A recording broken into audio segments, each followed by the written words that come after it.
జనసేన తరపున పవన్ కళ్యాణ్ బీజేపీకి ప్రచారం చేస్తానంటున్నారు. ఏ తేదీలో చేస్తారు? 7th and 8th చేస్తారు. ఇక ఎక్కడెక్కడ చేస్తారనేది ఇప్పుడు ఫిక్స్ అవుతుంది.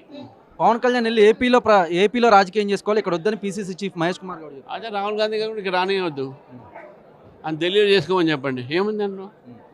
ఆయన చెప్పడానికి ఎవరండి? వాళ్ళు పిలవట్లేదా? డీకే శివకుమార్ రావట్లేదా? సిద్ధిరామయ్య రావట్లేదా? ఎడికి వీళ్ళు పోయి మా బీహార్లో పోవచ్చు, ఎక్కడైనా పోవచ్చు. వీళ్ళు ఎందుకు పోయినట్టే బీహారు ఈయనే ఉండమని చెప్పారు, హైదరాబాద్లో తెలంగాణలో. ఏం మాట్లాడతారు అర్థం కాదు. జాతీయ పార్టీ ఈ విధంగా మాట్లాడటం అనేది చాలా సిగ్గుచేటు. అంటే పవన్ కళ్యాణ్ వచ్చి ప్రచారం చేయడం వల్ల బీజేపీకి ప్లస్ అవుతుందంటారు? ప్లస్ మైనస్ విషయం కాదు. మా ఎన్డీఏలో పార్ట్నరు, మేము ఆదరిస్తాము.